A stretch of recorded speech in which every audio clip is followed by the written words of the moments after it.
A successful career and a fulfilling personal life require a healthy work-life balance. So while it's essential to establish boundaries in all areas of your life, including family, work, and recreational activities, it's also natural for these different aspects of your life to bleed together, especially now that so many people work from home full-time. We are constantly bombarded with stimuli and information in today's fast-paced world. Work-life balance is defined as balancing one's personal and professional lives. But is there such a thing? How do you keep your sanity amid the daily hustle? In this video, we will share strategies for better juggling all of the different aspects of your life. Follow these guidelines to establish clear boundaries that will allow you to balance your many responsibilities while avoiding burnout successfully.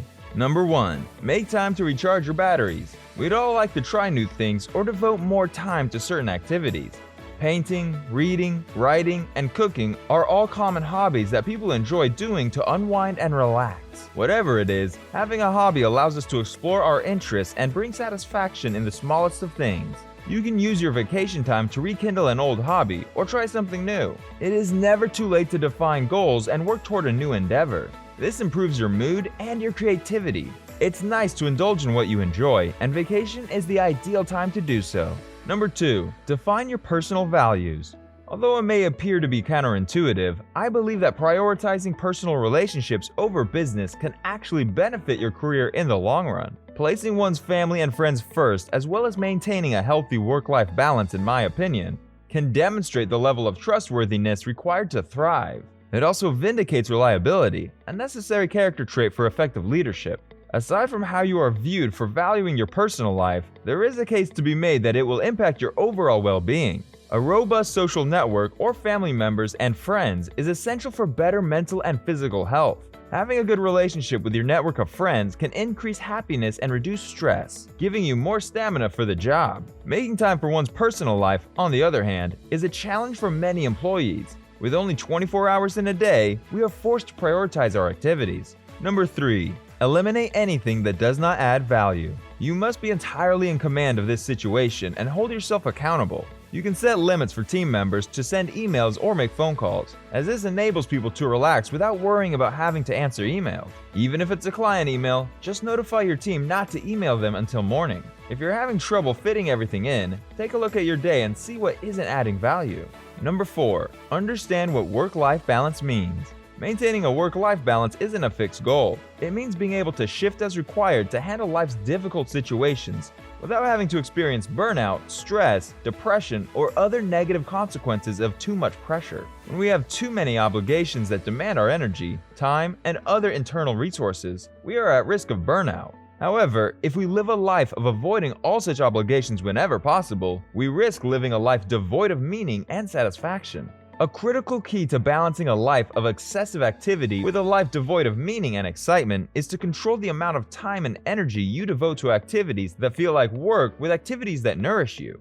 Number 5. Delegate whenever possible. Delegating tasks is something that feels natural to some and makes others very uncomfortable, so it's an underutilized method for some of those who could gain the most from it. Delegating tasks, asking other people to take on some of your responsibilities, can take many forms. Can you offer trades with anyone in which you handle some of their workloads that you prefer, and they address some of yours? Is it possible to rent it? Are there people who, if you ask them, would be willing to help?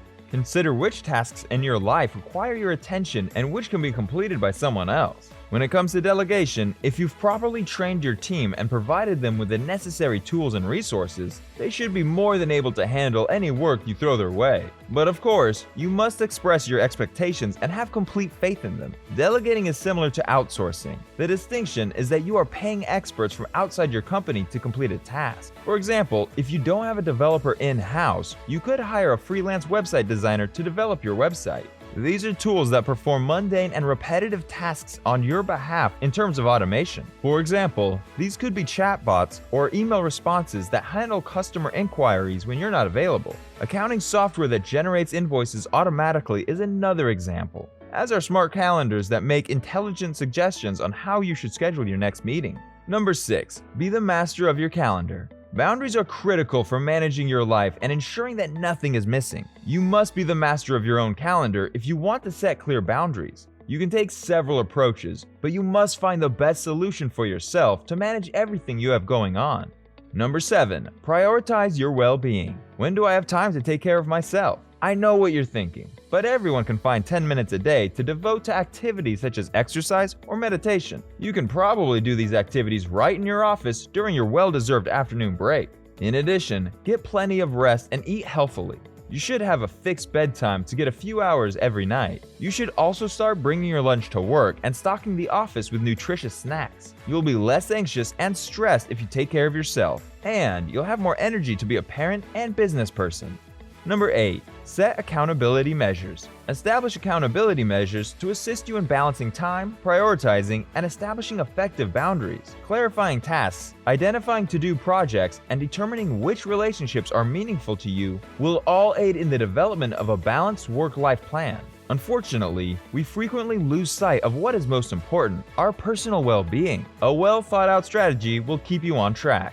Number 9. See where you can multitask. Multitasking was once thought to be the holy grail of time management, a great way to double one's available time. Then it was discovered that we were actually less efficient when attempting to do two things at once. We are often better off single-tasking both activities rather than attempting to combine two things at once, especially when both require a high level of attention. However, there are times when multitasking can be beneficial, and these are the times to recognize and capitalize on. For example, it's often beneficial to combine two tasks that don't require much concentration, such as listening to an audiobook while cleaning the house or reviewing one's to-do list and schedule while waiting in line at the store.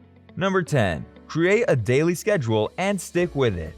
This is a critical step in learning how to strike a work-life balance. Don't even try to start your day without a to-do list. Instead, make a list of the most important tasks for the following day before leaving for the day. This step enables you to get started as soon as you arrive at the office. Putting everything on paper will keep you from lying awake at night, tossing and turning over the tasks that are running through your mind. Instead, your subconscious works on your plans while you sleep, which means you can wake up in the morning with new ideas for the workday. If you can't get it done the day before, make a list first thing in the morning. You'll discover that the time you spend creating a clear plan is insignificant compared to when you'll lose jumping between tasks if you don't have one.